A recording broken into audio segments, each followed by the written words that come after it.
உயிர்தனை வீடு சேர்க்கும் சைவ சித்தாந்தம். அனைவருக்கும் அன்பு வணக்கம். இறை அருளால் கற்க கசடர அறக்கட்டளையின் முயற்சியில் நம் ஐயா கம்பவாரதி இலங்கை திரு ஜெயராஜ் அருளும் சைவ சித்தாந்த தொடர் வகுப்புகள். 3ஆம் பாடம் ஞானாசிரியர் அருணந்தி சிவாச்சாரியார் அருளிய சிவஞான சித்தியார். உயிர் நோக்கு சிவஞான சித்தியார் சுபக்கம் 51வது வகுப்பிற்கு உங்களை அன்புடன் வரவேற்கின்றோம். எல்லாம் வல்ல இறைவனுடைய திருவடிகளை என்னுடைய மனமொழிமைகளால் போற்றி வணங்குகின்றேன். தத்துவ ஞானத்தை உலகத்திற்கு ஈந்து நம்மை எல்லாம் பரிபாலிக்கின்ற தட்சிணாமூர்த்தி சுவாமிகள் திருவடிகளுக்கு நாம் எல்லோருமாக வணக்கம் செலுத்துவோம்.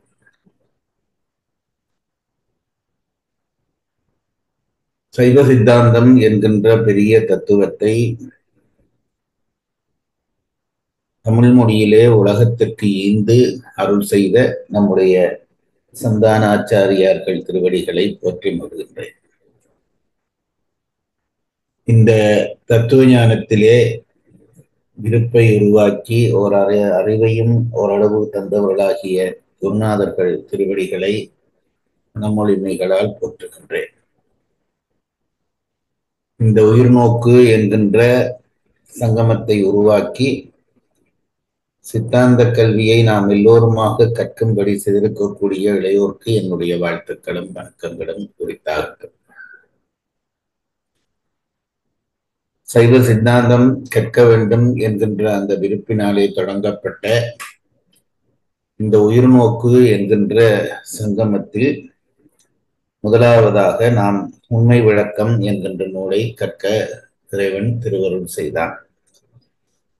அந்த உண்மை விளக்கம் என்ற நூலுக்கு உரை செய்து நமக்கு ஆனந்தராஜன் ஐயா அவர்கள் வழிகாட்டினார்கள். அவர்கள் திருவடிகளை போற்றுகின்றேன். அதைத் தொடர்ந்து திருவருட்பயன் என்கின்ற அடுத்த நூல், சித்தாந்திகள் பெரும்பாலும் தொடக்கத்திலே கற்கின்ற அந்த நூலை உமாபதி சிவாச்சாரியார் அவர்கள் நமக்கு கொடுத்திருக்கிறார். சித்தாந்த அட்டகம் என்று சித்தாந்த நூல்கள் 14ல் 8 நூல்களை செய்த அந்த பெரியார் தந்த திருவருட்பயன் என்கின்ற நூலுக்குள்ளே நாம் நுழைய முடிந்தது. அந்நூலுக்கு யாழ்ப்பாணத்தைச் சேர்ந்த சைவ பெரியார் சிவபாத சுந்தரனார் நமக்கு உரை செய்து வழிகாட்டினார். அதை தொடர்ந்து நாம் 3வது நூலாக இப்பொழுது சிவஞான சித்தியார் என்கின்ற நூலுக்குள்ளே நுழைய தலைப்பட்டிருக்கிறோம்.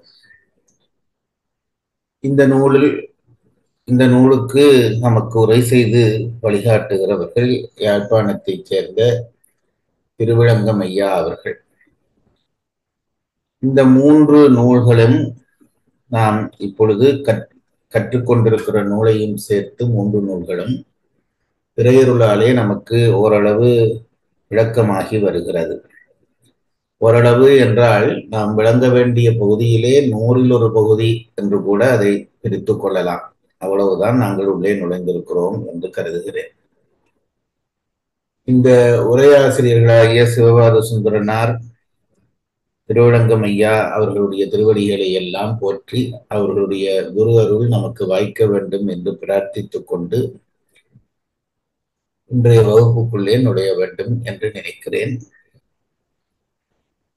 முதலிலே வரக்கூடியதாகிய இந்த நூலிலே 1000 என்கின்ற பகுதியிலே 6 பாடல்களை நூலாசிரியர் அமைக்கிறார். அந்த 6 பாடல்களிலே முதல் பாடல் விநாயக வணக்கமாகவும், 2வது பாடல் பரசிவ வணக்கமாகவும், 3வது பாடல் நூலின் வழி சொல்வதாகவும், 4வது பாடல் நூலினுடைய பயனும் கேட்போரும் முதலிய விடயங்களை சொல்வதாகவும் அமைந்து 5, 6வது பாடல்கள் அவையடக்கமாக அமைகின்றன. அதிலே 5வது பாடலிலே இவற்றை சொல்லுகிற அறிவெனக்குண்டா என்பது போன்ற ஒரு வினாவை எழுப்பி அவையடக்கம் சொல்லுகிறவர். இறையருள் வாய்த்தால் அது சாத்தியம் என்பதை சொல்லி அடுத்த பாடலிலே அவையடக்கம் சொல்லி முடிக்கிறார்.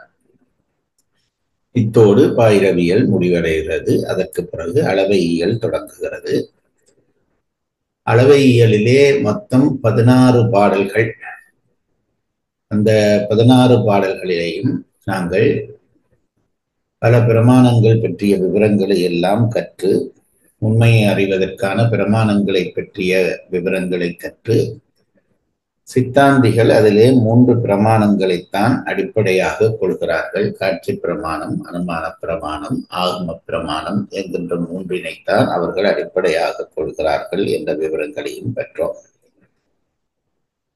அதிலே காட்சி பிரமாணத்தினுடைய வகைகள், அதுபோல அனுமான பிரமாணத்தினுடைய வகைகள், ஆகம பிரமாணத்தினுடைய வகைகள் என்பவற்றை எல்லாம் விரித்து சொல்கிற அளவிலே கற்றிருக்கிறோம். நாங்கள் இனி படிக்க வேண்டிய பகுதி எஞ்சி நிற்கிறது. அதிலே போலிகள், அதாவது அனுமான பிரமாணத்திலே வரக்கூடியதான மற்ற பிரமாணங்களிலே வரக்கூடியதான போலிகள் பற்றி படிக்க வேண்டும். அதை இடைநிறுத்தித்தான் நாங்கள் மேலே சென்றிருக்கிறோம் என்பதை நினைவூட்டிக் கொண்டு, இனி இந்த அளவியல் முடிந்தவுடனே தான் நாங்கள் உண்மையாக நூலுக்குள்ளே நுழைகிறோம். இந்த அளவியல் வைக்கப்பட்டதற்கான காரணம் பற்றி நான் முன்னம் உங்களுக்கு சொல்லி இருக்கிறேன். சித்தாந்தம் என்பது உள்பொருளாக 3 விடயங்களை சுட்டுகிறது. பதி, பசு, பாசம், இறைவன், ஆன்மா, இவற்றை பிரித்து வைத்திருக்கக்கூடியதாகிய மலம் என்கின்ற இந்த 3 விடயங்களை தான் உள்பொருள் என்று சைவ சித்தாந்திகள் கொடுக்கிறார்கள். உள்பொருள் என்ற வார்த்தைக்கு என்ன அர்த்தம் என்றால், என்றும் உள்ள பொருள் என்று அர்த்தம். என்றும் உள்ள பொருள் என்பதற்கு என்ன லட்சணம் என்றால், அது தோன்றி இருக்கவும் கூடாது, அழியவும் கூடாது. தோற்றம் உள்ளது எதற்கும் அழிவிருக்கும்.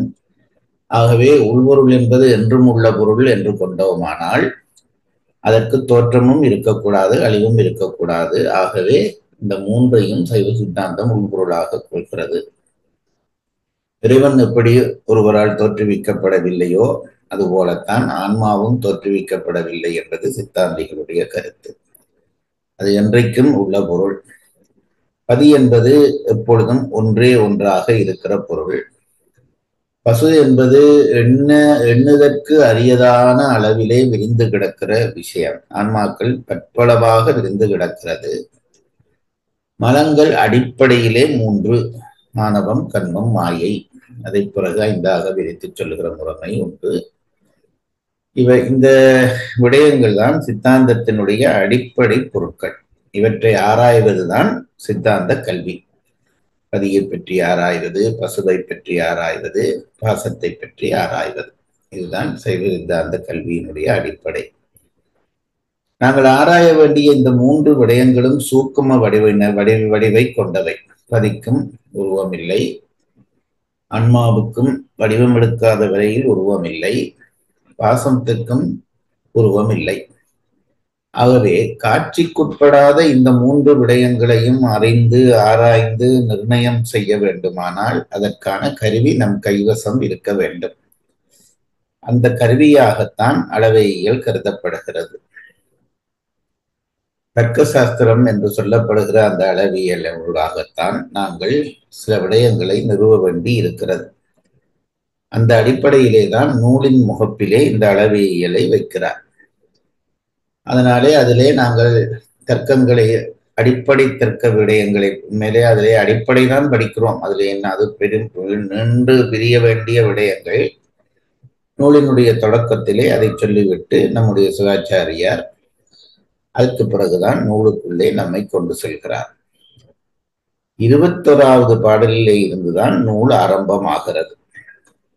கையிலே வைத்திருக்கிறவர்கள் பார்த்துக் கொள்ளுங்கள். அந்த 21வது பாடல் விநாயக வணக்கத்தை ஒரு தரம் சொல்லிவிட்டு ஸ்ரீராம் அந்த பாடலுக்கு வாருங்கள். சிவஞான சித்தியார் விநாயக வணக்கம். ஒரு கோட்டன் இருசெவியன் மும்பதத்தன் நால்வாய் ஐங்கரத்தன் ஆறு தருகோட்டம் பிறையிதழி தாழ்சடையான் தரும் ஒரு வாரணத்தின் தாள்கள் உருகோட்டு அன்பொடும் வணங்கி ஓவாதே இரவு பகல் உணர்வோர் சிந்தை திருகோட்டும் அயன் திருமால் செல்வமும் ஒன்றோ என்ன செய்யும் தேவே. இந்த பாடலுக்கான பொருள் உங்களுக்கு பெரும்பாலும் மனதிலே பதிவாகி இருக்கிறது. ஒரு கொம்பை உடையவன், 2 செவியை உடையவன். இந்த உறுப்புகள் எல்லாம் தத்துவார்த்த அடிப்படையிலே அமைக்கப்பட்ட உறுப்புகள் என்பதை விளங்கப்படுத்துகிறார்.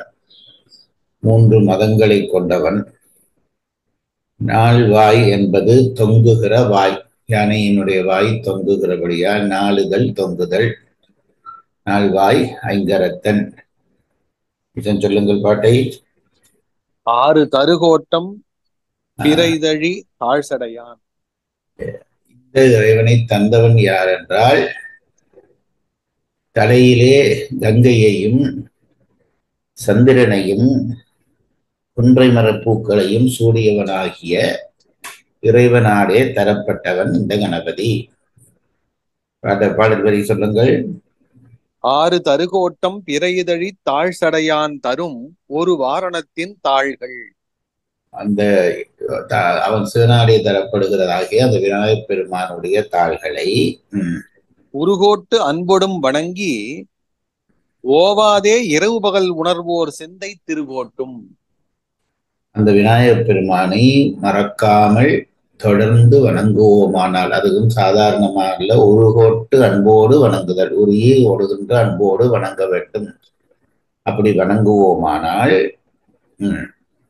அயன் திருமால் செல்வமும் ஒன்றோ என்ன செய்யும் தேவே. உருகோட்டும் அந்த இடத்துல சொல்லுங்க. உருகோட்டு அன்பொடும் வணங்கி ஓவாதே இரவு பகல் உணர்வோர் சிந்தை திருகோட்டும். இரவு பகல் அறிவோர் அல்ல, இரவு பகல் உணர்வோர் என்கிறார். விநாயகப் பெருமானுடைய திருவடிகளை மறவாது நாளாந்தம் வணங்கி இந்த தத்துவத்தை விளங்கினோமானால் அதனாலே என்ன நடக்கும் என்றால் சிந்தை திருகோட்டும். புத்தியிலே இருக்கக்கூடிய மாறுபாடுகளை அது நீக்கிவிடும். திருகு என்பது மாறுபாடுகள். ஆகவே அவற்றை மலக்குற்றம்ங்கிறார். என்னையா மலக்குற்றம்னு சொல்றார். திருகு மலக்குற்றம் அதனை நீக்கிவிடும்.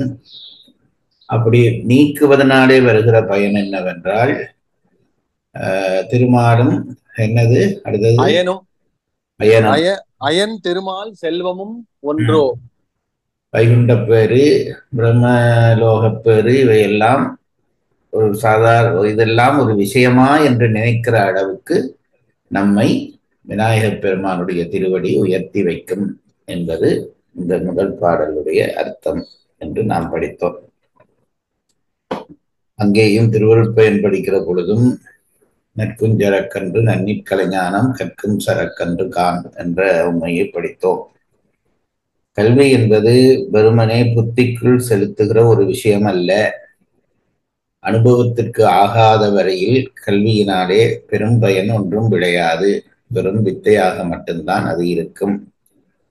ஆகவே கல்வியை அனுபவமாக்குவதுதான் ஒருவனுடைய கடமை. அதனால்தான் திருவள்ளுவர் கற்க கசடர கற்றவை கற்றபின் நிற்க அதற்கு தக என்றார். அதாவது அனுபவமாக்கி கொள்ள வேண்டும் கல்வியை. எந்த கல்வியை அனுபவமாக்குறீர்களோ இல்லையோ சித்தாந்த கல்வியை அனுபவமாக்க வேண்டும். அதிலே எந்த மாற்று கருத்துக்கும் இடமில்லை. ஏனென்றால் இந்த கல்வியினாலே உலகியல் பயன் நமக்கு பெரிதாக ஒன்றும் விளையப் போவதில்லை. சித்தாந்தத்தை படித்து வேணுமானால் ஒரு வகுப்பு நடத்தலாம் அல்லது ஒரு சொற்பொழிவு நடத்தலாம். இதனாலே நமக்கு ஏற்படக்கூடிய லாபம் என்பது ஒன்றுமில்லை. இது ஆன்மாவுக்காக கற்கிற கல்வி, ஆன்ம உயர்வுக்காக கற்கிற கல்வி. இந்த கல்வியை கற்பதற்கே நமக்கு முன்வினை பயன் இருந்திருக்க வேண்டும். இல்லாதவர்கள் இந்த கல்விக்குள்ளே வரவே முடியாது. ஆகவே இதை கல்வியாக கற்று விட்டு விடாதீர்கள் என்பது என்னுடைய கோரிக்கை. நானும் படிக்கிற பொழுதெல்லாம் என் புத்தியை அடக்கி அடக்கி அடக்கி ஏனென்றால் இந்த விஷயங்கள் விளங்கத் தொடங்குகிற பொழுது நம்மை அறியாமல் ஒரு பெருமிதம் வரும். இதெல்லாம் எனக்கு விளங்க தொடங்கிவிட்டதே என்று ஒரு பெருமிதம் வரும். அந்த பெருமிதத்துக்குள்ளே சிக்கப்படாமல் இருப்பதுதான் பெரிய விஷயம். இந்த உண்மையை விளங்கி அதை அனுபவத்திற்கு கொண்டு வர வேண்டும் என்றால் அதற்கு விநாயக பெருமானுடைய திருவடி என்னுடைய துணை வேண்டும். நாங்கள் படித்த 2 நூலிலேயும் ஆரம்பத்திலே அதை தெளிவுபட சொல்லிவிடுகிறார்கள். நாங்கள் இந்த நூலாசிரியர்களை நம்பித்தான் இந்த நூலுக்குள்ளே நுழைகிறோம் என்றால் அவர்கள் சொல்லுகிற இந்த முதல் ஆலோசனையை நாம் கட்டாயம் பெற்றாக வேண்டும். அதாவது விநாயகப் பெருமான் திருவடியை வணங்கினால் சிந்தை திருகோட்டும் என்ற அந்த உண்மையை தெரிந்து கொண்டு இந்த நூலுக்குள்ளே நுழைய நினைக்கிற போதெல்லாம் விநாயகப் பெருமான் திருவடிகளை வணங்கி நூலுக்குள்ளே நுழைய வேண்டும் என்பதை மறந்து போய் விடாதீர்கள். இனி இதை சொல்லிவிட்டுத்தான் நாங்கள் நூலுக்குள்ளே நுழைய போகிறோம். 1000 முடிந்து அளவையியல் முடிந்து 21வது பாடலிலே இருந்து நூல் தொடங்குகிறது. நூல் அமைப்புக்காக நான் இதை சொல்லுகிறேன். 21வது பாடலிலே இருந்து நூல் தொடங்குகிறது. 21வது பாடலை படியுங்கள். பதி உண்மையும் பதி இலக்கணமும் தொகுத்து கூறல். ஒருவனோடு ஒருத்தி ஒன்றென்று உரைத்திடும் உலகம் எல்லாம் வரும் முறை வந்து நின்று போவதும் ஆதலாலே தருபவன் ஒருவன் வேண்டும் தான் முதல் ஈருமாகி மறுவிடும் அனாதி முத்த சித்துரு மன்னி நின்றே. இந்த பாடலிலே பதி உண்மையும் பதி இலக்கணமும் தொகுத்து சொல்லி இருக்கிறார். இப்பொழுது நாங்கள் இந்த இந்த முதலிலே இறைவன் பதியை பற்றி படிக்க தொடங்குகிறோம். பிறகு பசுவை பற்றி படித்து பிறகு பாசம் பற்றி படிப்போம். பதி பற்றி படிக்கிற பொழுது எப்பொழுதும் முதல் அந்த விடயத்தை அது அப்படி ஒன்று இருக்கிறது என்று நிறுவ வேண்டும். என்னடா நான் சொன்னேனே ஆரம்பத்திலேயே இது சூக்கும பொருட்கள், அது இருக்கிறதா இல்லையா என்று கேள்வி வந்து விட்டால் அந்த கேள்வியிலே தெளிவு பெறாத பட்சத்திலே இந்த நூலை படித்து பிரயோசனம் இல்லை. ஆகவே பதி என்று ஒரு பொருள் இருக்கிறது என்பதை நாம் உணர்ந்து கொள்ள வேண்டும்.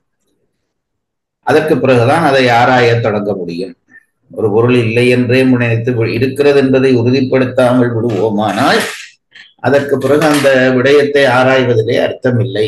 ஆகவேதான் முதலிலே பதியினுடைய உண்மை சொல்லுகிறார். இறைவன் என்று ஒருவன், தலைவன் என்று ஒருவன் இருக்க வேண்டும் என்பதை உணர்த்துகிற விஷயம்தான் பதி உண்மை. அந்த உண்மையை தெளிவுபட தர்க்கங்களினாலே நிறுவிய பிறகு அதற்கு பிறகு அதனுடைய இலக்கணம் என்பது அது என்ன செய்கிறது, என்ன காரியங்களை நடத்தி கொண்டிருக்கிறது என்பதை படிப்பது பதி இலக்கணம். இந்த பதி உண்மை பதி இலக்கணம் என்கின்ற 2 விடயத்தையும் இந்த ஒரு பாடலிலே தொகுத்து சொல்லி இருக்கிறார் என்பதுதான் நூல உரையாசிரியர் சொல்லுகிற விஷயம். ஒருவனோடு ஒருத்தி ஒன்று என்று உரைத்திடும் உலகமெல்லாம் அவன் அவள் அது, இதுதான் இந்த உலகத்தினுடைய மொத்த தொகுப்பு. பின்னாலே மூல நூலாசிரியர் இதைத்தான் சொல்லப்ப அவன் அவள் அது எனும் அவை மூவினைமையின் என்று மெய்கண்ட நூலிலே சொல்லுகிறது போல இந்த 3ஐயும் இவர் திருப்பி சுட்டுகிறார். ஒருவனோடு ஒருத்தி ஒன்று, அவன் அவள் அது ஒன்று என்பதை அதுவாக சொல்லி என்று உரைத்திடும் உலகமெல்லாம் வருமுறை வந்து நின்று போவதும் ஆதலாலே. இந்த 3ம் உலகத்திலே வருகிறது, நிலைக்கிறது, போகிறது என்ற காரணத்தினாலே இவற்றை அவை தாமாக செய்ய முடியாது. இந்த 3ம் வருகின்றது, நிலைக்கின்றது, போகின்றது. இந்த 3 காரியமும் அவற்றினுடைய கையிலே இல்லை. வருவதும் அவற்றினுடைய கையிலே இல்லை, நிலைப்பதும் அவற்றினுடைய கையிலே இல்லை, போவதும் அவற்றினுடைய கையிலே இல்லை. ஆகவே இதை யார் செய்கிறார்கள் என்று கேள்வி எழுகிறது. அப்படி கேள்வி எழுகிற பொழுதுதான் இவற்றை செய்ய இவற்றினாலே முடியாது. ஒரு உயிர் இந்த உலகத்திலே வருகிறது என்றால் அது வருவது அதனுடைய கையிலே இல்லை. நான் பலமுறை சொல்லி இருக்கிறேன். நாங்கள் தோன்றி இருக்கிறோம், அந்த தோற்றம் எங்கள் கையிலே இல்லை. தோற்றம் எங்கள் கையிலே இருந்தால் நாங்கள் எல்லாரும் பேரழகர்களாகவும் பேரறிஞர்களாகவும் இருந்திருப்போம். நாங்களே எங்களை தோற்றுவிக்க முடியும் என்றார். நாங்கள் அப்படி ஒவ்வொருவரும் ஒவ்வொரு விதமாக இருக்கிறோம் என்பதிலே இருந்து நம்முடைய தோற்றம் நம் கையில் இல்லை என்று தெரிகிறது. அதுபோல நம் வாழ்வு நம் கையில் இருக்கிறதா என்று கேட்டால் அதுவும் நம் கையில் இல்லை. நம் ஒருவரைப் போல ஒருவர் வாழ முடியவில்லை. வாழ்வினுடைய உயர்வு நோக்கிய ஆசைகள் நம் மனதிலே இருந்தாலும் அந்த உயர்வுகள் நம் கைவயப்படுவதில்லை. ஆகவே வாழ்வு என்பதும் நம் கையிலே இல்லை என்று தெரிகிறது. அடுத்தது நிறைவாக இருக்கக்கூடியதாகிய அழிவு, அது போவது என்கின்றதும் நம் கையிலே இல்லை. நான் நினைத்த நாளிலே நினைத்த நேரத்திலே போக முடியவில்லை. எப்படி நான் போவேன் என்று எனக்கு தெரியவில்லை. ஆகவே இந்த மூன்றும் நம் கையிலே இல்லை என்றபடியால் இந்த மூன்றையும் செய்வதற்கு யாரோ ஒருவன் தேவை என்று சொல்வதன் மூலம் பதி உண்மையை நமக்கு விளங்கப்படுத்துகிறார். அதாவது இந்த நம்மை விட அப்பாற்பட்ட ஒரு சக்தி இருந்தால்தான் அந்த சக்தி தான் இவற்றை இயக்குகிறது என்பதை தெரிந்து கொள்வது என்பதைத்தான் இந்த பாடலினுடைய முதற் பகுதி சொல்லுகிறது. ஒருவனோடு ஒருத்தி ஒன்றென்று உரைத்திடும் உலகமெல்லாம். உலகமெல்லாம் என்பதுகிற பொழுது இந்த உலகம் மட்டும் இல்லை, உலகங்கள் இன்னும் வேறு பல இருக்கின்றன என்பதையும் நமக்கு உணர்த்துகிறார். புவனங்கள் 224 புவனங்கள் இருப்பதாக சொல்லப்படுகிறது. எல்லாவற்றிலும் இதுதான் உண்மை என்பதை உணர்த்துகிறார். வருமுறை வந்து நின்று போவதும் ஆதலாலே தருபவன் ஒருவன் வேண்டும். பதி உண்மை சொல்லியாகப்பட்டு விட்டது. அதற்கு பிறகு சொல்லுகிறார், தான் முதல் ஈறுமாகி மறுவிடும் அனாதி முத்த சித்துரு மன்னி நின்றே என்று முடிக்கிறார். இதை 2 கூறுகளாக பிரித்து கொண்டு சொல்லுகிற பொழுது, தான் முதல் ஈறுமாகி என்பதிலே தான் முதலாகி என்றதை தனிப்பகுதியாக எடுத்துக்கொண்டும், தான் ஈறுமாகி என்பதை தனிப்பகுதியாக எடுத்துக்கொண்டும் அடுத்த வரியோடு சேர்த்து இந்த பதி இலக்கணம் சொல்லப்பட போகிறது. ஆகவே இந்த முதற் பாடலிலே பதி உண்மையும் பதி இலக்கணமும் தொகுத்து சொல்லப்பட்டது என்கிறார். இனி இந்த பதி உண்மையை விளங்கப்படுத்த தொடங்குவார். அதிலே என்னென்ன சொல்கிறார் என்பதை அந்த முதலாவது அதிகரணத்திலே உரையாசிரியர் நம்முடைய தெளிவுக்காக சுருக்கமாக சொல்லி இருக்கிறார். நாங்கள் மீளப் படிக்கிறோம் என்றபடியால் அதை நினைவூட்டி கொண்டு போக வேண்டும். முதல் அதிகரணத்திலே இருக்கக்கூடிய விடயங்கள் என்னென்ன என்று வகுத்திருக்கிறார். அதை ஒரு தரம் படியுங்கள். பொழிப்புரை ஒண்டிங்களாங்க? இல்ல, முதல் அதிகரணம் என்று போட்டு ஒரு சுருக்கம் தருவாரே. ஒருவனோடு ஒருத்தி ஒன்றென்று உரைத்திடும் உலகம் எல்லாம் வருமுறை வந்து நின்று போவதும் ஆதலாலே தருபவன் ஒருவன் வேண்டும் என்பது முதற்கூறு. இவ்வதிகரணம் பதி உண்மைக்கு பிரமாணம் கூறுகின்றது. இவ்வதிகரணத்தில் அடங்கிய கருத்துக்கள்: 1. உலக நாங்கள் முயற்சி செய்கிறோம், அதாவது படித்ததெல்லாம் பழையபடி நினைவுக்கு கொண்டு வருகிறோம். அதனாலேதான் அந்த பகுதியை படிக்க சொல்லுகிறேன். இந்த முதல் அதிகரணத்திலே, அதாவது பதி உண்மை பதி இலக்கணம் இரண்டும் ஆக நூலினுடைய முகப்பிலே முதல் பகுதியிலே ஒரு பாடலிலே சொல்லுகிறார். இனி அந்த பதி உண்மை பற்றிய விவரங்கள் என்னென்ன என்பதை இலகுவான முறையிலே நாம் கற்க வேண்டும் என்பதற்காக ஒரு உரையாசிரியர் தொகுத்து வைத்திருக்கிறார். அதை படித்தோமானால் நாங்கள் படித்தது ஞாபகத்துக்கு வரும். 1. உலகாயுதர் மதம் பற்றி ஆசங்கித்து உலகம் தோற்ற நாசங்களை உடையது என்றும் அவற்றை தருபவன் ஒருவன் வேண்டும் என்றும் சாதித்தல். இப்பொழுதும் நம்மை எதிர்க்கிறவர்கள் தான் நம்மை வளர்க்கிறார்கள். நம்மை ஆதரிக்கிறவர்கள் தெம்பு தருவார்களே தவிர வளர்க்க மாட்டார்கள். எதிர்க்கிறவர்கள் வளர்ப்பார்கள். தத்துவக்காரர்களுக்கும் இந்த வாய்ப்பு இருந்தது. பல தத்துவங்கள் இந்த உலகத்திலே தோன்றி இருந்த காரணத்தினாலே அந்த காலத்திலே இருந்த தத்துவவாதிகள் ஒவ்வொருவரும் அடிப்படையிலே வேறுபட்டார்கள். அப்படி வேறுபட்டவர்கள் ஒருவர் சொல்லுகிற கருத்தை ஒருவர் ஒத்துக்கொள்ள மாட்டார்கள். ஒத்துக்கொள்ள மாட்டார்கள் என்றால் இன்றைக்கு பேசுவது போல நான் ஒத்துக்கொள்ளவில்லை என்று வெறும் வார்த்தையாலே சொல்லுவதாலே முடியாது. ஏன் நாங்கள் இந்த கருத்தை மறுக்கிறோம் என்று சொல்ல வேண்டும். இந்த அவன் அவள் அது என்கின்ற மூன்றும் தான் உலகம் என்பது முதல் கூறு. இந்த மூன்றும் வந்து நின்று போகிறது என்பது அடுத்த கூறு. இந்த மூன்றையும் செய்வதற்கு அவற்றினாலே முடியாதென்றபடியால் அவற்றை தவிர வேறொரு பொருள் வேண்டும் என்பது மூன்றாவது கூறு. இதுதான் நாங்கள் படித்த அடிப்படையில். இதை வேறு தத்துவக்காரர்கள் சில பேர் மறுக்கிறார்கள். அவர்களுக்கு பதில் சொல்லித்தான் தடை தாண்டி போகிற பொழுது நம்முடைய விடயம் நமக்கு அழுத்தமாக பதிக்கப்படுகிறது. இதிலே முதலாவதிலே உலகாயுதர் என்று சொல்லப்படுகிறவர்கள், அவர்கள் இந்த காட்சி பிரமாணத்தை அடிப்படையாக கொண்டவர்கள். அவர்கள் சொல்லுகிற கருத்தை முதல் பாடலிலே மறுக்கிறார், 24வது பாடலிலே மறுக்கிறார். அந்த பகுதியை திருப்பி வாசியுங்கள். உலகாயுத தர்மம் பற்றி, உலகாயுதர் மதம் பற்றி ஆசங்கித்து உலகம் தோற்ற நாசங்களை உடையது என்றும் அவற்றை தருபவன் ஒருவன் வேண்டும் என்றும் சாதித்தல். இது நீங்கள் திருப்பி போய் வீட்டிலே படிக்க வேண்டிய விஷயம். இந்த பாடலை படித்தீர்கள் என்றால், உலகாயுதர் என்று சொல்லப்படுகிறவருடைய மதம், உலகாயுதர் என்றவர்கள் பெரும்பாலும் உலக காட்சியை மட்டும், 4 பூதங்களை மட்டும் பிரமாணமாக கொண்டவர்கள் என்று சொல்லப்படுகிற அவர்கள், நாம் சில சொற்களை இந்த தத்துவ நூல்கள் படிக்கிற, அறிவு நூல்கள், எந்த அறிவு நூல் படிக்கிற பொழுதும் சில கலை சொற்கள் வரும் என்று நான் சொல்லி இருக்கிறேன். இது ஒரு மொழி சொல். ஆசங்கித்தல் என்றால் ஐயப்பாட்டை கிளப்புதல். அவர்கள் சொல்லுகிற அந்த உண்மை விஷயத்தை ஆசங்கித்து, உலகாயுதர் மதம் பற்றி ஆசங்கித்து உலகம் தோற்ற நாசங்களை உடையது என்பதை முதல் நிறுவுகிறார். அவற்றை தருபவன் ஒருவன் வேண்டும் என்றும் சாதித்தல், அதுதான் இந்த பாடல் சொல்லுகிறது என்கிறார். உள்ளே நுழைந்தவுடனே முதல் பாடல் இந்த விடத்தை விரிக்கிறது. இனி 2வது, அதிலே ஊர்கள் உண்டு என்கிறார்.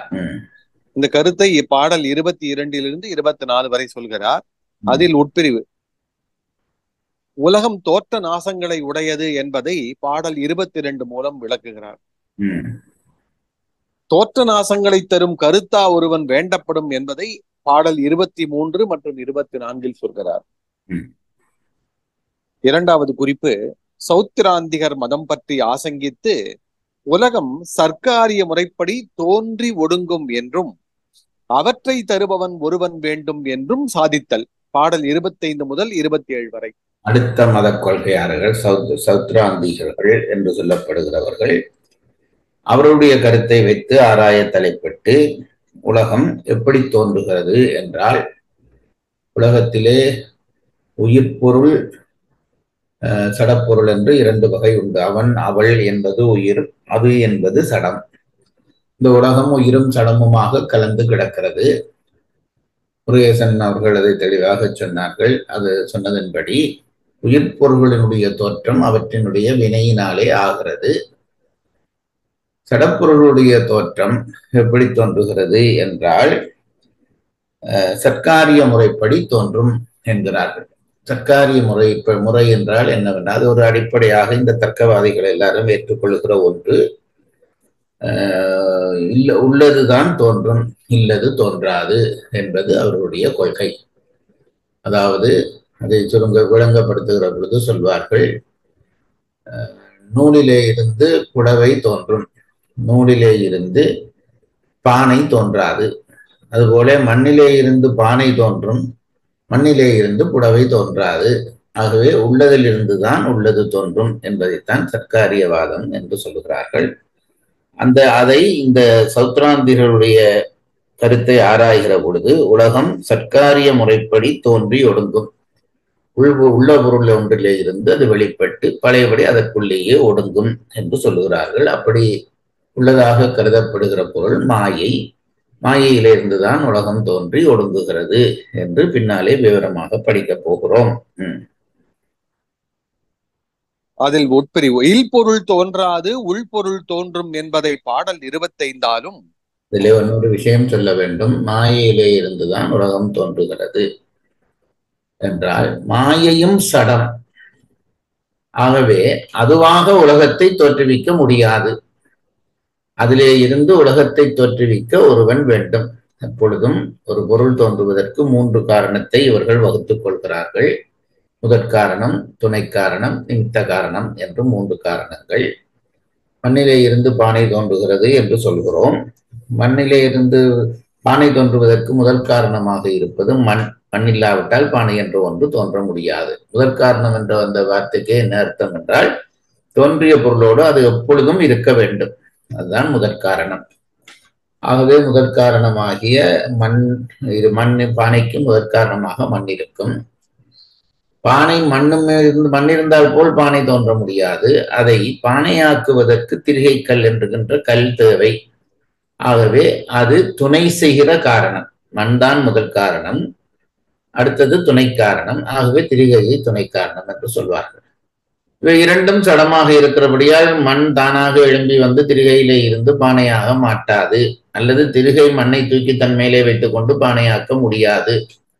இவை இரண்டையும் இணைப்பதற்கு ஒருவன் தேவையாக இருக்கிறான். அவனைத்தான் நிமித்த காரணன் என்று சொல்வார்கள். உண்டாக்குகிற காரணன் அவனைத்தான் குயவன் என்று சொல்லுகிறோம்.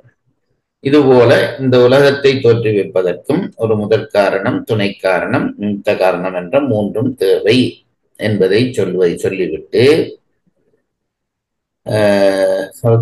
அசங்கித்து உலகம் தற்காரிய முறைப்படி தோன்றி ஒடுங்கும். அவற்றை தருபவன் ஒருவன் வேண்டும். நிமித்த காரணனாக இறைவன் இருப்பான், துணை காரணமாக சக்தி இருக்கும், முதற்காரணமாக மாயை இருக்கும் என்பதுதான் சைவ சித்தாந்திகள் கொள்கிற அடிப்படை. அதை அடிப்படையிலே விளங்கப்படுத்துவார். இல்பொருள் தோன்றாது உள்பொருள் தோன்றும் என்பதனை பாடல் 25 மூலமாகவும் அதைத்தான் அது சொல்லுகிற பொழுது, பானையில மண்ணிலே இருந்து சட்டை தோன்றாது என்பது போன்ற விடயங்களை எடுத்து காட்டுவது. உள்ள காரியம் உள்ள காரணத்தின் நின்றும் ஒரு கருத்தாவினாலே தோன்றும் என்பதை பாடல் 26லும், உள்பொருள் உள்ளதிலே இருந்துதான் உள்பொருள் தோன்றும் என்றாலும் அது தானாக தோன்றாது, அதற்கு ஒரு கர்த்தா தேவை என்பதை அடுத்த பாடலிலே சொல்லுகிறார். ஒரு கருத்தாவின்றி காரியப்பொருள் தோன்றாது, காரியப்பொருள் காரணப்பொருள் போல உள்பொருளே அன்றி இல்பொருள் அன்று என்பதனை பாடல் 27 மூலம் சொல்லுகிறார். ஒரு கர்த்தா ஒன்றி காரிய பொருள் தோன்றாது. மண்ணும் இருக்கும், இருதயம் இருக்கும், குயவன் வந்தால்தான் பானை தோன்றும். அதுபோல மாயையும் இருக்கும், சக்தியும் இருக்கும். மூலப்பொருளாக இருக்கக்கூடிய அந்த இறைவன் தான், பதிதான் இந்த இவற்றை இணைத்து இந்த பிரபஞ்சத்தை தோற்றுவிக்கிறான் என்பதை சொல்வார்கள். காரிய பொருள் காரணப்பொருள் போல உள்பொருளே அன்றி, அதாவது காரணம் உள்பொருளே அன்றி காரிய பொருள் உள்பொருள் இல்லையா என்று கேட்டால் இல்லை, காரிய பொருளும் உள்பொருள் தான் என்பதை அந்த பாடலிலே விளக்கம் செய்கிறார். அதை நீங்கள் ஒரு தரம் சென்று பார்த்துக் கொள்ளுங்கள். 3ஆம் குறிப்பு, மீமாஞ்சகர் மதம் பற்றி ஆசங்கித்து உலகம் தோற்ற நாசங்களை உடையது என்பதும் அவற்றை தருபவன் ஒருவன் வேண்டும் என்பதும் சாதித்தல். பாடல் 28 முதல் 30 வரை. அவரவர் கொள்கையை அவரவர் கொள்கையினூடாக சந்தித்து விளக்கம் சொல்லுவது. இது மீமாஞ்சகர் என்கின்ற மத கொள்கையாரை அவருடைய கருத்தை எடுத்து வைத்துக் கொண்டு ஆராய்ந்து இந்த விடயங்களை சொல்கிறார். என்னென்ன விடயங்கள்? காயத்தை போல உலகமும் தோன்றி அழியும் என்பதனை பாடல் 28 மூலம் சொல்கிறார். உலகம் தோன்றி அழியும் என்பதற்கு ஒரு நிரூபணமாக இந்த உடல் தோன்றி அழிகிறது. அது தோன்றி அழிவதை கண்கூடாக காண்கிறோம். ஆகவே உலகமும் தோன்றி அழியும் என்று நிரூபணம் செய்தல். ஏனென்றால் உலகம் தோன்றி அழிவதை நாம் தோன்றியதை காணவும் இல்லை, அழிவதை காணப்போவதும் இல்லை. ஆகவே உலகம் அழியாது என்று சொன்னால் அப்படி அல்ல, உலகம் அழியும். ஏனென்றால் உலகத்தினுடைய ஒரு கூறாக இருக்கிற இந்த உடல் காயம் என்பது அழிந்து தோன்றி அழிகிறபடியால் அதனுடைய முழுமையாக கொண்ட உலகமும் தோன்றி அழியும் என்பதை நிரூபணம் செய்கிற முறை. கடலிலே ஒரு துளி உப்பு கரித்தால் கடல் முழுவதும் உப்பு கரிக்கும் என்பதை விளங்கிக் கொள்வது போல. ஒரு காலத்திலே தோன்றும் உலகம் பின்னொரு காலத்திலே முழுவதும் அழியும் என்பதனை பாடல் 29 மூலம் சொல்கிறார். அழியும் என்பதிலே என்ன பிரச்சனை என்று கேட்டால், நாளாந்தம் அழிவு நிகழ்ந்து கொண்டுதான் இருக்கிறது. உலகப் பொருள்கள் நாளாந்தம் அழிந்து கொண்டு, அதனை அழிவென்று கொள்ளக்கூடாதா என்றால் இல்லை. ஒரு காலத்திலே எப்படி புதிதாக தோன்றியதோ அப்படி ஒரு காலத்திலே முழுமையாக இந்த உலகம் அழியும் என்பதை நிரூபணம் செய்வார். தோற்ற நாசங்களுக்கு காலம் துணை காரணம், நிமித்த காரணன் வேறு வேண்டப்படும். தோற்ற நாசங்களுக்கு தோற்ற நாசங்களுக்கு காலம் துணை காரணம், நிமித்த காரணன் வேறு வேண்டப்படும். இதிலே 2 குழப்பம் எங்களுக்கு இருக்கிறது. படிக்கிற பொழுதே நாங்கள் படித்திருக்கிறோம். இந்த துணை காரணம் என்கின்ற பொழுது இங்கே காலத்தை துணை காரணமாக காட்டுவார்கள்.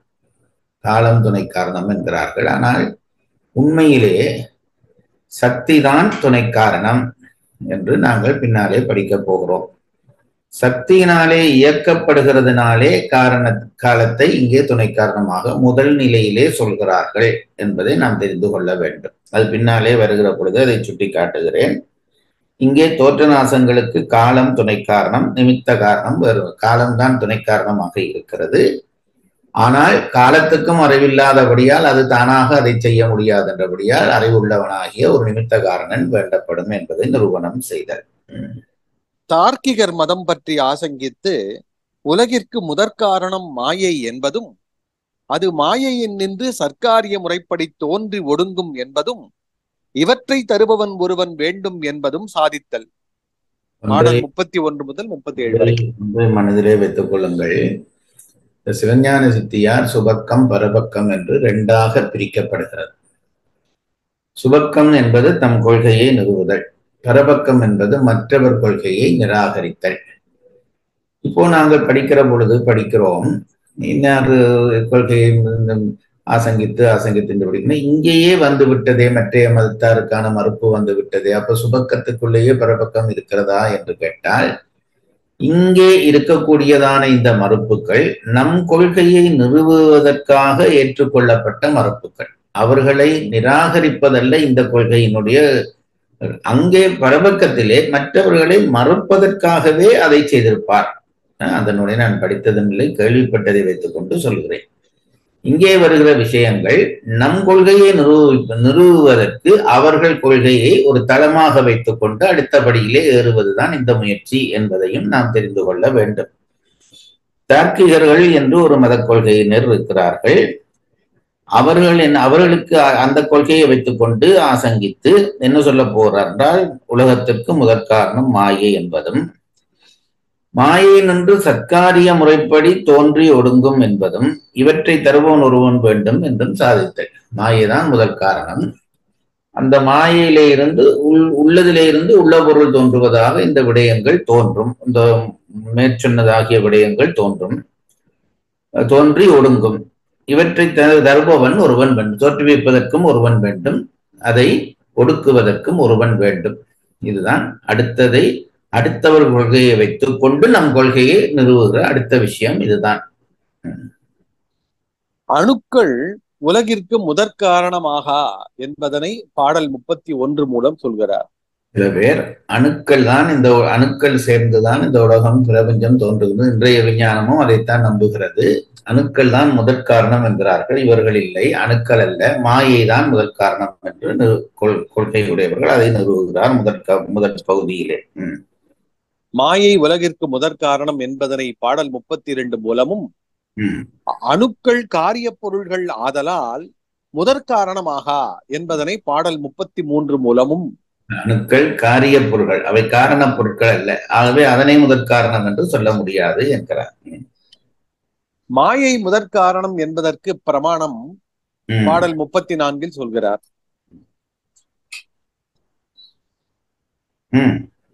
பாடல் 35 முதற்காரணமாகிய மாயையிலிருந்து காரியமாகிய பிரபஞ்சம் சர்க்காரிய முறைப்படி தோன்றி ஒடுங்கும் என்கிறார். ரெண்டு விஷயம் அதிலே. மாயை முதற்காரணம் என்பதற்கு பிரமாணம் சொல்லி, முதற்காரணமாகிய மாயையிலிருந்து காரியமாகிய பிரபஞ்சம் சர்க்காரிய முறைப்படி தோன்றி ஒடுங்கும் என்பதை 35வது பாடலிலே தொகுத்து சொல்லுகிறார்.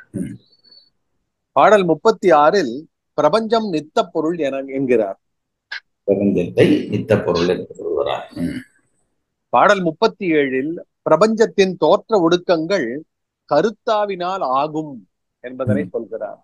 பிரபஞ்சம் தோன்ற ஒடுங்க ஒரு கர்த்தா தேவை என்பதை சொல்லி தன்னுடைய கொள்கையை மாற்று மதத்தாருடைய தர்க்கத்திலே அடிப்படையாக கொண்டு நிறுவியிருக்கிறார் என்று தெரிந்து கொள்ள வேண்டும். அது மாதிரி 2ஆம் அதிகரணம் படிக்கலாமாங்க? அதே மாதிரி இனி நாங்கள் அடுத்த பகுதிக்குள்ளே போகிறோம். அதாவது இவ்வளவு நேரமும் நாங்கள் படித்த அந்த சின்ன குறிப்புகளூடாக பதி உண்மையை வழங்கப்படுத்தி விடுகிறார். இவ்வளவும் மாற்று மதத்தாருடைய கேள்விகளுக்கு அடிப்படையாக வைத்துக் கொண்டு நம் மதத்தாருடைய பதில் சொல்வதன் மூலம் பதி உண்மை என்கின்ற பகுதி நிறுவப்படுகிறது. இனி பதி இலக்கணம் சொல்லப்பட வேண்டும். அது 52வது பாடல் வரையும் அதை சொல்லிவிட்டு 53வது பாடல் 52வது பாடலில் இருந்து அந்த செய்தி சொல்லப்பட போகிறது. பதி இலக்கணம் சொல்லப்பட போகிறது. அதனை அதிலே நீங்கள் கவனிக்க வேண்டிய ஒன்றை மட்டும் சொல்லுகிறேன். 50வது பாடலுடைய பொழிப்பு படியுங்கள். எடுத்துக்கிறேன். 50 பொழிப்புரை. சிவசக்தி நிமித்த காரணமும் காலம் துணை காரணமுமாக தம்முள் பிரிவின்றி நின்று பிரபஞ்சத்தை காரியப்படுத்துவது போல முதல் காலம் துணை காரணம் என்றார். காலமும் சிவசக்தியும் வேறுபட்டு நிற்பதில்லை என்பதை இங்கே சொல்லி விடுகிறார். அதனாலேதான் சிவசக்தியை பிறகு துணை காரணம் என்று கொள்கிறோம். அதை சுட்டிக்காட்டி போகிறார் என்பதற்காக சொன்னேன். திருப்பி ஒரு தரம் படியுங்கள். சிவசக்தி நிமித்த காரணமும் காலம் துணை காரணமுமாக முதல் நிலையிலே சிவசக்தி நிமித்த காரணமாக இருக்கும், காலம் துணை காரணமாக இருக்கும் என்றோம். ஆனால் அது ரெண்டும் வேறுபட்டதல்ல என்பதை அடிப்படையாக கொண்டு பிரபஞ்சத்தை காரியப்படுத்தும் முதல்வனும் தனது சக்தியுமாகிய இரண்டும் பிரிவின்றி நின்று அதனை காரியப்படுத்தும். அப்படி காரியப்படுத்துகிற பொழுது முதல்வன் நிமித்த காரணமாகவும் சக்தி துணை காரணமாகவும் இருக்கும் என்பதை விளங்க வேண்டும். இந்த காலமா சக்தியா துணை காரணம் என்பதிலே அது ரெண்டும் ஒன்றுபட்டு நிற்கிற காரணத்தினாலே முதல் நிலையிலே அது துணை காரணமாக இருக்கும், உண்மை நிலையிலே சக்தி துணை காரணமாக இருக்கும் என்பதை தெரிந்து கொள்ள வேண்டும். இனி அடுத்த பகுதிக்குள்ளே நினைக்கிறோம்.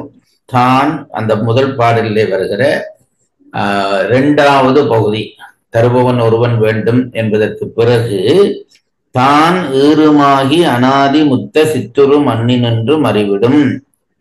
தான் முதல் ஈறுமாகி என்பதுதான் பாடல் வரி.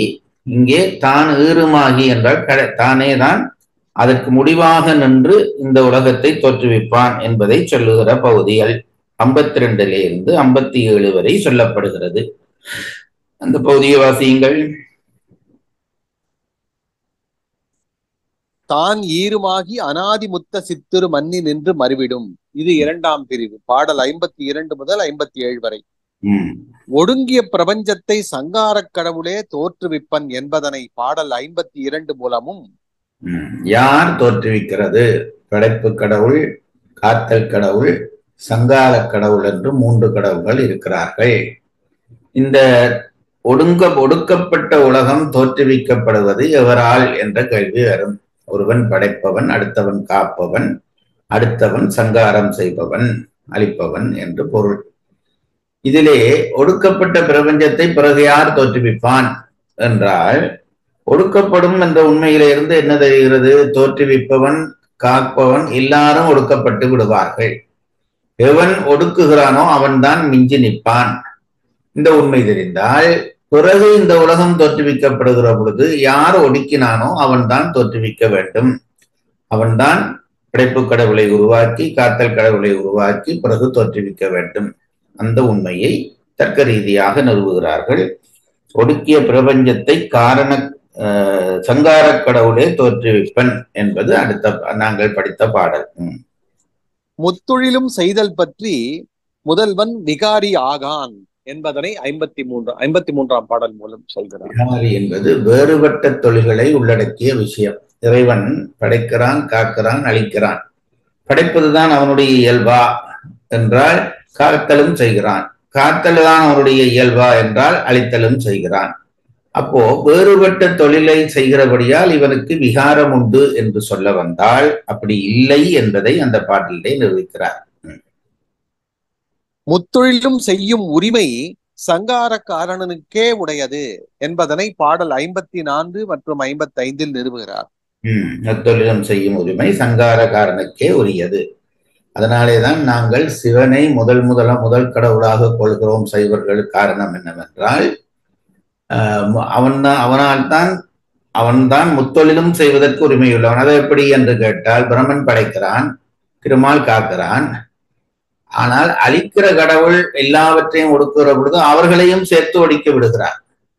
ஒடுக்கி விட்டபடியால் திருப்பி தோற்றுவிக்கிற பொழுது பிரம்மனை தோற்றுவிப்பவரும் அவர்தான், காத்தல் திருமாலை தோற்றுவிப்பவரும் அவர்தான் என்று கொள்கிறபடியால் தான் நாங்கள் சிவனை எல்லாவற்றுக்கும் முதற் கடவுளாக கொள்கிறோம் என்பது சைவர்கள் கொள்கை.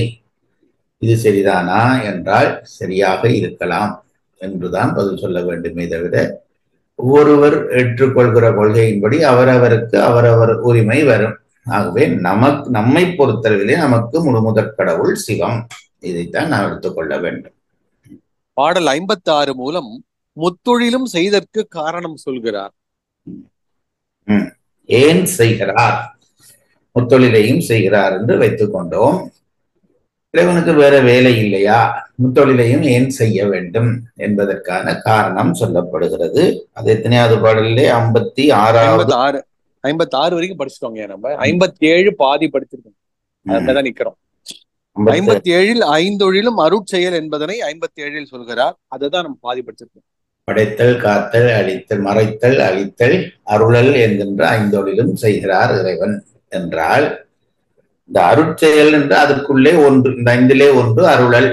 படைத்தல், காத்தல், அழித்தல், மறைத்தல், அருளல். அப்போ அருளல் என்று ஒரு தொழில் இருக்கிறபடியால் மற்றைய 4 தொழிலும் என்ன தொழில் என்று கேட்டால், வேறு வேறு பெயரோடு அவை இருந்தாலும் அவற்றையும் இறைவனுடைய அருட்தொழிலாகத்தான் கருத வேண்டும் என்பதைத்தான் 57வது பாடல் சொல்ல போகிறது. இப்பொழுது நாங்கள் 56 தாங்க. 56 தான் பாதி படிச்சிருக்கோம். 57 படிக்கல. 56 பாதி படிச்சு. அது சரி. முத்தொழிலும் செய்தற்கு காரணம் சரி. நான் சொன்னது 57வது பாடல் ஐந்தொழிலும் அருட்செயல் என்பதை சொல்லும். இப்பொழுது நாங்கள் 56வது பாடல் வரையும் வந்திருக்கிறோம். இப்போ உங்களுடைய கடமை என்னவாகிறது என்றால், இன்றைக்கு நூல் முகப்பிலே இருந்து தொடங்கி முதலிலே பாயிரத்திலே 6 பாடல், தர்க்கவியலிலே 14 பாடல், 21வது பாடலிலே இருந்து விஷயம் தொடங்குகிறது. இறைவன் தான் இந்த உலகை படைக்கிறான் என்பதை உலகத் தோற்றத்துக்கு காரணமானவன் என்று உண்மை சொல்லி, பிறகு இறைவன் எப்படி இந்த உலகத்தை படைக்கிறான் என்கின்ற அந்த பதி இலக்கணம் சொல்லுகிற பதிக்குள்ளே நுழைந்திருக்கிறோம். அந்த பதி இலக்கணத்திலே அந்த பாடலை 2ஆக பிரித்து கொள்கிறோம். தோற்றத்துக்கு காரணமாகவும் இருக்கிறான், அழிதலுக்கு காரணமாகவும் இருக்கிறான் என்று அந்த பாடல் வரியை 2ஆக பிரித்து கொண்டு, அந்த தோற்றத்துக்கு காரணமாக இல்லை என்றது இல்லாமல் அழிதலுக்கு காரணமாக இருக்கிற பகுதியை முதலாக எடுத்துக்கொண்டு அந்த பாடல் வரி சொல்லுங்கள். முதல் பாடல் 21வது பாடல். ஈருமாகி அனாதி முத்த என்று மறைவிடும். அதைத்தான் முதல் பகுதியை, ஈருமாகி என்ற பகுதியைத்தான் முதல் எடுத்துக் கொள்கிறார்கள். தான் முதலாகி என்ற பகுதியை எடுத்துக்கொண்டு மிச்சம் விளங்கப்படுத்த போகிறார்கள். 57வது பாடலோடு ஈருமாகி என்ற பகுதி முடிகிறது. இனித்தான் இறைவன் எப்படி இந்த உலகத்தை தோற்றுவிக்கிறான் என்ற விவரங்களை எல்லாம் சொல்ல போகிறார்கள் என்ற அளவிலே நாங்கள் நூலிலே பயணித்திருக்கிறோம். இதுதான் நாங்கள் பயணித்த வகை. அதை ஓரளவு புரிந்து கொள்ளுங்கள். இனி இந்த 56வது 56வது பாடலை நாங்கள் திருப்பி படிக்கலாம். 57ஐயும் 56ஐயும் படித்துவிட்டு அடுத்த பகுதிக்குள்ளே நுழைவோம். இது நாம் பயணம் செய்த பாதைக்கான மைல்கல்களை தொட்டு காட்டி இருக்கிறேன். அதற்குள்ளே ஒரு தரம் நீங்கள் பயணித்து விட்டு வந்தால் அடுத்த வகுப்பிலே இருந்து 56வது 57வது பாடல் படித்துவிட்டு அடுத்த பகுதிக்குள்ளே போகலாம் என்ற அளவிலே இன்றைய வகுப்பை நிறைவு செய்கிறேன். உயிரை அன்பில் வளர்த்து அருளாக்கும் இம்முயற்சியில் இணைந்து பங்கேற்றமைக்கு நன்றி. இறைப்பணியான இம்முயற்சியின் மற்ற பதிவுகளை கேட்க www.karka.in வலைத்தளம் அல்லது யூடியூபில் கற்க கசடர சைவ சித்தாந்த தொடர் வகுப்புகள் என்ற இணைப்பிலும் காணலாம். நன்றி, வணக்கம். சிவார்ப்பணம்.